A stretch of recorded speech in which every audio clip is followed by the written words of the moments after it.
Hello everyone, I'm Kelvin Fu, Principal Advisor of 167. Thank you very much for taking the time to tune into this video today. Today I'd like to talk a little bit about people and culture enablement.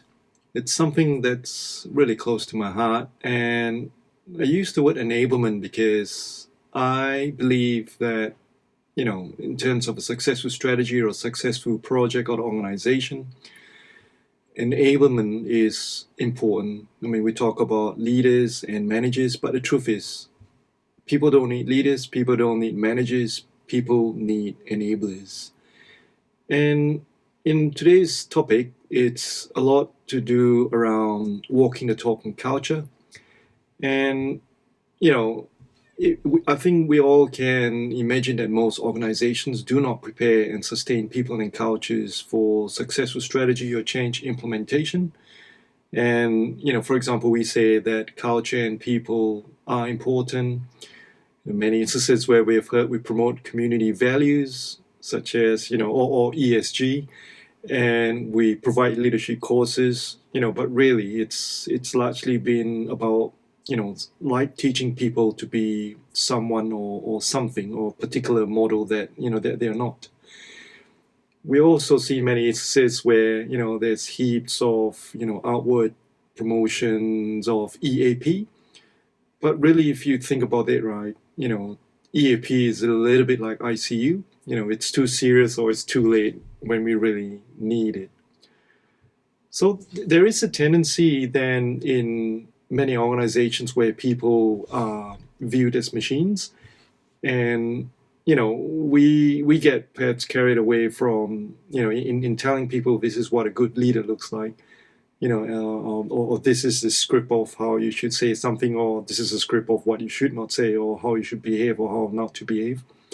And we also hear about people being afraid of their personal challenges that might impact their jobs.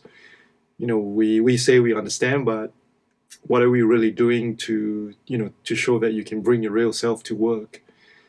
And also, when we further such thoughts, then are we not telling people that they need to leave behind their real selves, and that we only want their real, or their professional selves when they come to work?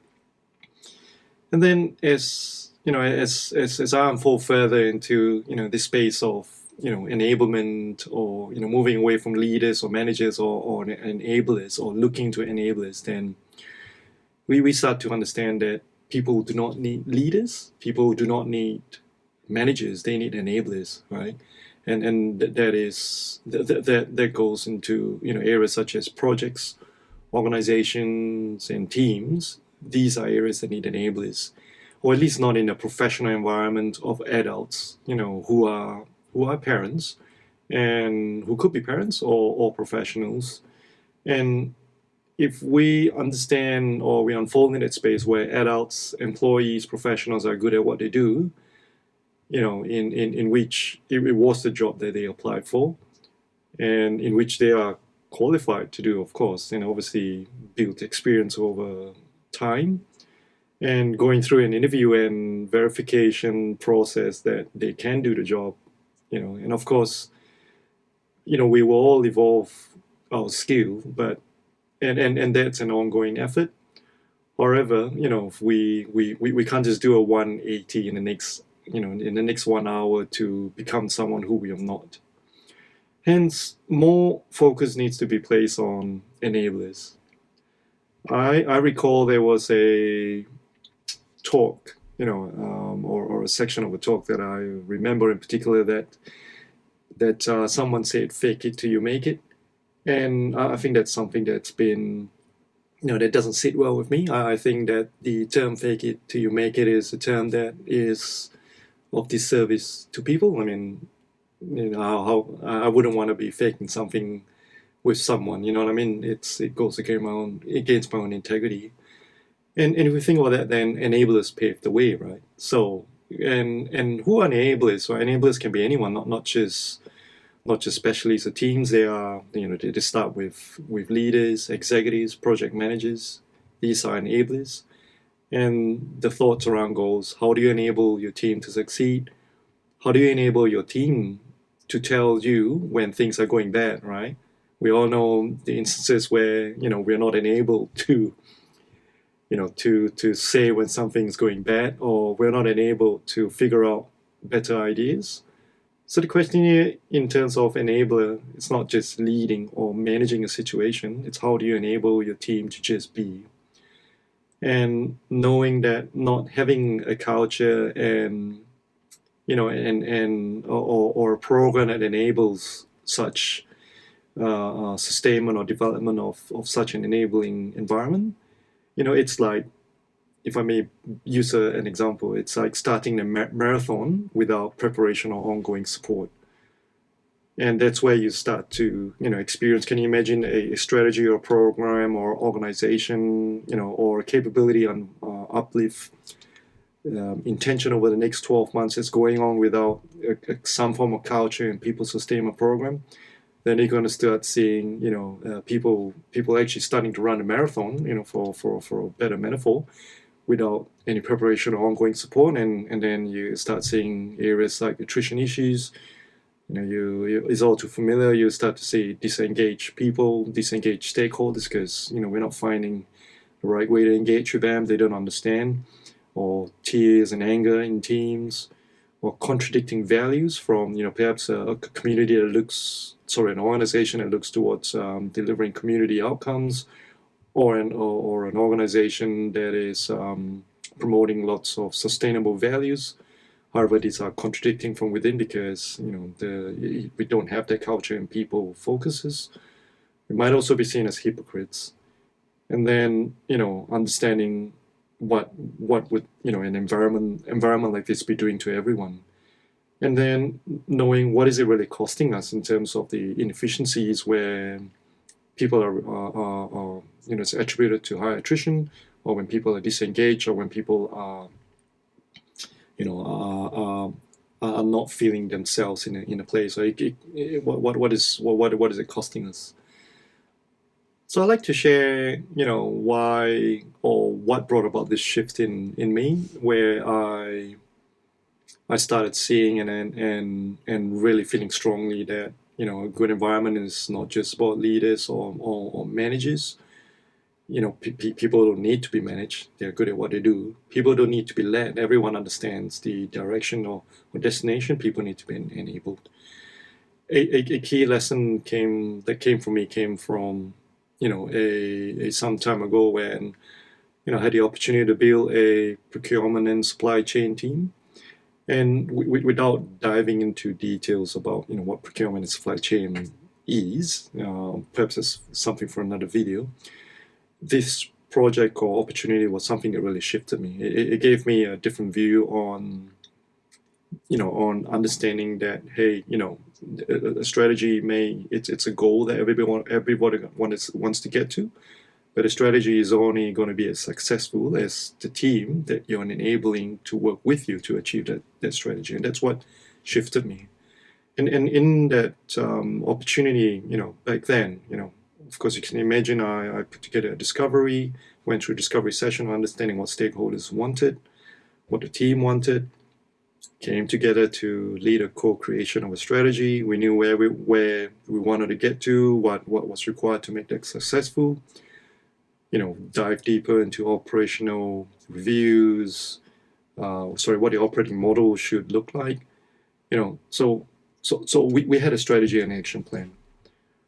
However, as all these plans and strategies unfolded, and noting that a strategy is not a plan yet, and of course an implementation program is not a plan, an action plan. What I was most worried about was, first of all, the limited time for people to view changes, because that environment was one where people were really tired of the amount of changes that were going on. There was a lot of hurt, there was a lot of discomfort in the team, and also its stakeholders were also experiencing the fatigue in the continuous changes, and also the inability to perhaps align to their own goals in what their delivery intentions were.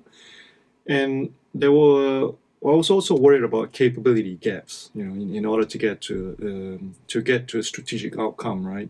Yeah, I know we may have a co-created and strategy that everyone's bought in, and we've developed an action plan, we've got an implementation program, but if there are capability gaps, then that's something you ought to address, right? But capability gaps can be addressed through unfolding, or everyone working together towards building those capabilities.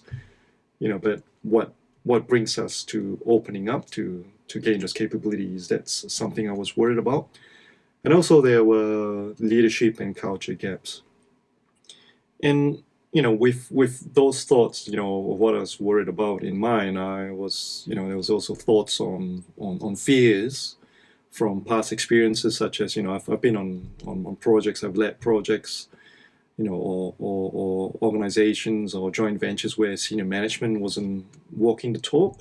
You weren't getting the level of support that comes from up above, right? So it's a bit of a conflicting people at who are on the ground delivering between the values that was espoused versus what was talked about. And also fears from past experiences included people continuously being let down. They were tired. They hear the same story day after day, and nothing was really happening. Also, people being afraid to contribute because they don't feel valued, or they feel maybe it's like walking on eggshells kind of a situation where you do not know whether what you're doing is going to be appreciated. And also fears from the past where people were feeling not connected, and hence not knowing where they belong. Hence, with this in mind, when I had this opportunity to build that procurement and supply chain team, I wanted to be able to do it very differently this time. I mean, if we could still manage people's behaviors and lead people on a journey, that's one thing. But when we can enable everyone to really do, to be who they want to be, right? Then it's not just about one person leading or managing a team of people, but it's everyone doing together, right? And as they say, if you love something, you would do things very differently rather than you're just doing it as a paid job, right? But when people love what they do and do what they love, you get the highest sense of achievement. Hence, it's about building an environment or something that is by and for the people, and by doing that, it's no longer just about one person, or it became no longer about me driving a particular strategy or intention. And then with that, then we are truly creating a true form of collaboration, or in short, how many of us will relate as all of us having skin in the game. So we're really truly building something that we are building. And with that in mind, then I felt that to drive that success, to then be aware of these fears and to want to do things differently, I saw there was a need to install or perhaps have some form of a culture and leadership, sustainment program, something that was continuous, something that provided that underpinning foundation that allow people to feel not just only safe, but also to be able to continue unfolding and developing and leaning together in the space. And when I realized that, what also came to mind was I did not want a typical mechanistic sort of a leadership manager or program that says, well, this is how you deal with that situation, this is how you should say things, and this is how it should be, or the typical ones where it's largely about personality or rate your skills, where's your competing values, where you're strong and weak. For me, largely because the people had enough of it. They didn't want any more of this. And what I wanted was a culture and people program that enabled people to be who they wanted to be. And that also, that was all about connecting. And that was also one that enabled people to build and own that strategy, or if not that environment in which, they spend more than 7.5 or perhaps sometimes even 10 hours a day, just depending on the situation. And that then led to, thoughts where I needed something that was, or the team needed something that was inner centric, something that promotes inner centric culture and people, something that unfolds from inside out rather than, unfolding from outside in, if you know what I mean. So something that came from within of everyone, a collective in the team, and it had to be something where we're focusing on an ecosystem where everyone comes together to build and sustain it. And what came about, it was an ecosystem that was underpinned by, most of you might be aware of an inner leadership model. It's called Theory U. It's a humanistic framework that's led by Otto Scharmer of MIT. And this program that we put together considered that, as well as two other concepts such as the emotional intelligence. It's a Daniel Goleman model, as well as the exemplary leadership model. And with these three models, we put together a module. And I work closely with another counterpart on this, and together we built a module, and it consists, they made up the entire program of a reset, development, and sustainment. And these were activities such as workshops, as well as collective sessions, that as well as coaching sessions as well, and that were shifting egocentric routines to ecocentric methods. And it spread across not just developments. It also looked into team meetings on how do we shift these typical egocentric routines into more ecocentric, in team meetings, in advisory forums, as well as in stakeholder engagements. The simplest way I can describe it is to be able to promote an ability, or to enable an ability for everyone to relearn, and to evolve our ability to see, listen, and sense. I know this might sound simple, but really almost everyone, including myself, we do struggle with that. We do struggle with what does it really mean to see, what does it really mean to listen, and what does it really mean to sense. And this success, and continued in terms of what this program, this culture and people program put in, and it was spread to the other projects, and also through the and also through the teams that were part of it. And that has then led to, most recently, and if you watch my last video, I spoke about a project called Project Restaurant X, and it's about a culture and people reshapement program, which is still unfolding, and I'll provide more details as we progress. And the intention really is to be able to use that success and the ongoing success in subsequent projects to now create a program that can be utilized by anyone or everyone, be it whether you're in a team or whether you're in an organization or projects, looking at that as, as the metaphor we use as a marathon. What do we need to do in order to bring everyone together to develop a shared, a common shared inner-centric collective team sustainment skills, so that we actually prepare, to take on a marathon, to take on a trail together, for a better example, or in fact to travel together. So with Restaurant X, I would like to ask for everyone to watch this space. We will continue to keep you posted on subsequent videos.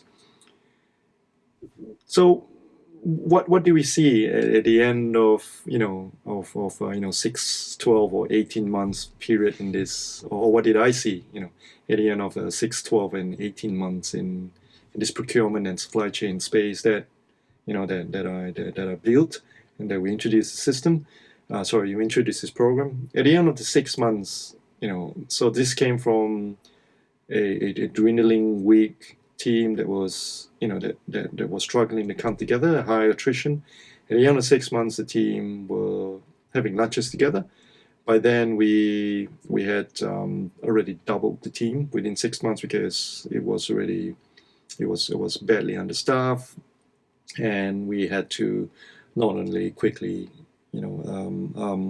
resource the team, but also deliver that growth, to overcome. So becoming proactive rather than be reactive, because you might have a goal that's here, but as you build that, you need to stretch that above. So you need to resource something that's a lot larger than what you really need, because it's not just maintaining what you've got, right? The goals or the KPIs that you got, but it's also the ability to have that bandwidth to deliver a step change.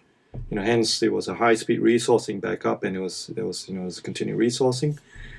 And 6 months, the team was having lunches together, and I'm just going to put a simple observation. And by the end of 12 months, we had operational stability. We had regained stakeholders' trust. We had started rolling out, different strategic capability programs as well. So you're seeing a team that was perhaps largely maybe conventional in terms of practice. Even though the procurement and supply chain practices have moved and modernized, in quite a large aspect, that culture, that team's capability was still quite traditional and conventional. And also we, at the end of 12 months, we were able to now also embed leadership practices and routines, and also drive that, those intentions in terms of, talent management, talent development, and talent retention. And I think what was most perhaps powerful was the attrition became close to zero by the end of 12 months. I think that's something that, for me was a measurable was a measurable marker for me that the strategy, it wasn't just only the strategy was successful, but that program was core to the success of the strategy by taking to zero attrition. Because if attrition wasn't kept at zero, then it's as good as trying to grasp water, flowing water in our hands. And as we progress over the subsequent 6 months from the end of the 12 months, by the end of 18 months, what I could see was like a thriving, for a better word, or for a thriving ecosystem. And the team had energy. The team was actually thriving by itself. People had a practice in terms of, an inside-out focused leadership skills that began from them. They learn how to, there was empathy amongst everyone. There's an ability to deliver coaching-based, clarifying practices amongst each other. There was also an ability to introduce different types of more eco-centric team routines or advisory forums routines among themselves. You could see there's an energy that was keeping everyone thrive. So I think for me, right, it's culture sustainment programs are like the preparation before the start of a marathon. I mean, none of us would any of us run a marathon without going through that kind of preparation, right? And what can we all do to make a difference? You might be a leader, you might be an executive, a manager. I think the first thing we need to do, if I may suggest, is we need to focus. We need to shift our focus to enablement. Management leadership is in all of us, right? People don't need managers. People don't need leaders. We're leading adults. We're leading adults who might be parents with one children, 2, 5 children. They are natural leaders at home. People don't need to be managed on what they need to do. They know what they need to do. They're specialists in their fields. If you might be working with someone who might be 30, 40, 50 years old. They've been doing what they've been doing. They're specialists within the fields for years, and they will continue to evolve. People need enablers, and my challenge back to you as a leader, as an executive, or as a director, a manager, or a team leader, or even if you're a specialist within the team, what are you doing to enable your team? What are you doing to enable each other? Ask yourself, if you're especially so in a leadership or executive role, what are you doing to enable your team to be the best of who they are? And if you're an aspiring leader or in a team, ask yourself, how are you being enabled? Ask yourself, look around. Are you feeling connected? Are you able to see? Are you able to listen? Are you able to sense together as a team? Ask yourself, if you're an aspiring leader or if you're on a team, how are you being enabled? The second area is, I would say to everyone as a challenge is, put strong or put efforts into shifting mechanistic routines. And what I mean by shifting mechanistic routines is avoid forcing people to be in. Perhaps force is might not be the appropriate word, but we shouldn't be advising or forcing people in being someone who they are not. The reasons because, and I think we all probably know that at heart. The reasons because if any one of us or if they wanted to do that or they wanted to be that, they would have done it, right? If someone tells us, why don't you do this, why don't you do that, obviously if we wanted to do it, we would have done it a long time ago, right? And hence that then leads to thoughts about knowing that team meetings, if we call it a team meeting, these are not places where we want to bring everyone to unfold, yet we are going through a sequence of KPIs or numbers. I think KPIs, numbers, and if we're going through all this kind of perhaps rationale-based outcomes or intentions, it should be in a separate meeting, right? Team meetings are not places where only one person drives or only one person talks while everyone just sits and listens. It doesn't make sense. Team meetings should be where the collective comes together to unfold, right? Where the collective comes together to set the topic. That's why it's called a team meeting, right? If we are coming together a team meeting and we're actually deep diving into KPIs, numbers, why you're not doing this, why you're not doing that, when are you going to do this, then really it's not a team meeting, isn't it? People are not going to be safe, right? Team meetings are where people come in to lean into what's disenabling them. They should be able to come and share perhaps what are the matters at home that prevents them from doing that. We're all human beings, right? We cannot pretend that we're not going through some difficulties at home. And and if we so promote diversity, if we so promote that that kind of ecocentric values, then we should be able to create a safe space where we can enable people to come and share. And also also what might be disenabling others could be hurt or fears at work, right? It might not be us, or it might be within the team, or it might be us, right? We don't know unless we really see, listen, and we know how to sense with each other. And also what could be disenabling might be ideas and developments that could be impacting. The third area is to be able to unfold a shared inner-centric culture, and that is largely, I think, for me, it's about putting in an active program. It's nothing like putting in an active program, and a lot of organizations put such strong focuses in developing hard skills or developing forums and meetings. But how many really sets up a really active, clearly explicit, outward kind of culture and people development programs that keeps going on? And not only the ability to reset, to come together, the ability to develop shared skills together, and these are skills, inner-centric skills, not doing personality tests or competing value ratings. But how many organizations really truly do that? Something that's ongoing as a program, and to even have ongoing coaches within the business, right? Because when we can put an active program out, it's explicit. People can see that you mean it. Something enables you, as I said earlier, to reset, develop, and to sustain the energy together. It's also, people can see that, I can be bold, and the intention, it's a supportive intention in building a co-create culture. It will also help people unfold their fears, right? And it also help people lean into what they do best. It will also help people bring their best as a collective.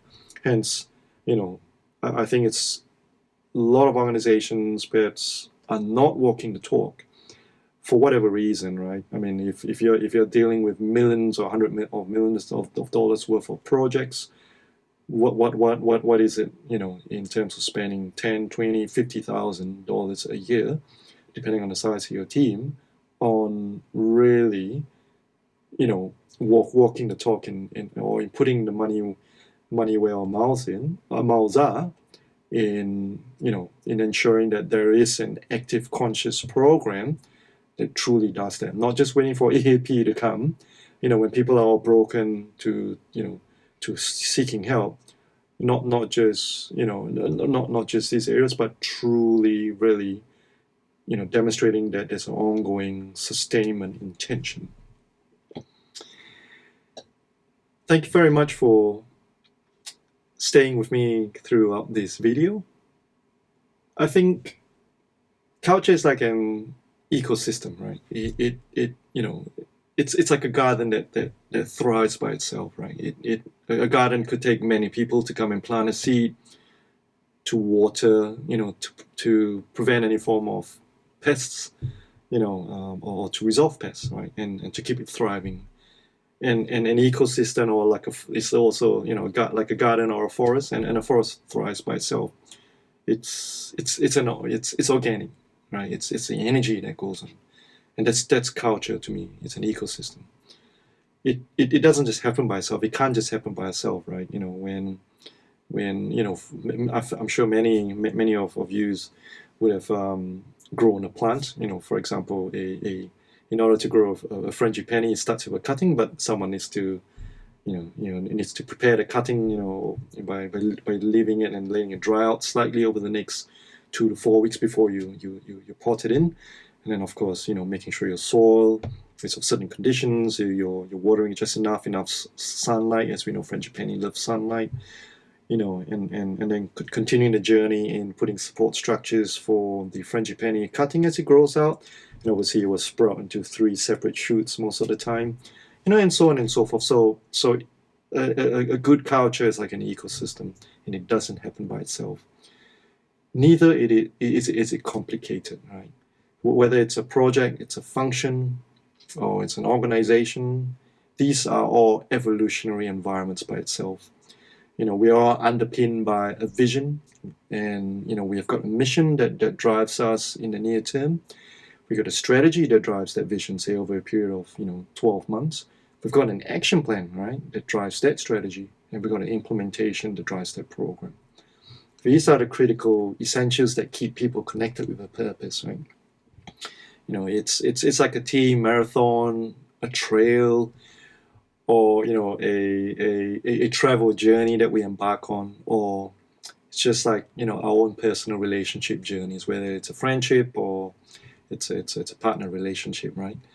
What we need to be able to recognize is that we don't go completing a marathon without training or practice, without mental health support, or conditioning or counseling. We can't complete a team marathon without building trust, or improving communications, or figuring out what connects us or how we communicate. We can't complete a team marathon without enabling innovation. What sort of shoes, clothing, drinks, sports drinks, hydration techniques, for example. And we can't complete a team marathon without some form of internal coaching, for example. We got a coach that advises us, tells us, spots us our different techniques, how do we improve, and so on, right?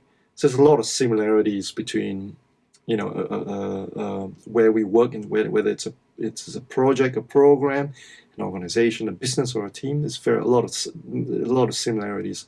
What we're doing every day when we go into work is we are running a marathon, right? We won't run a marathon without ensuring we've got those support and development requirements. The question is, what are we doing to drive that at work. If we are already running a marathon every day, what is missing, what we need to do more of? We need to ensure that we're not forgotten about humanistic culture and people development, sustainment, support capabilities, and that these programs, we must be overt, we must be active, we must also not just be active, but also be proactive in supporting our teams, our programs, our projects, and organizations. There's no secrets to that, and it's not complicated. And I encourage everyone to have a think. It's through my experience and through the experience of many, and you know, I'm certain that I know as much as they know, and as much as you probably know, that it's different when we build an environment that is by and for the people. Thank you.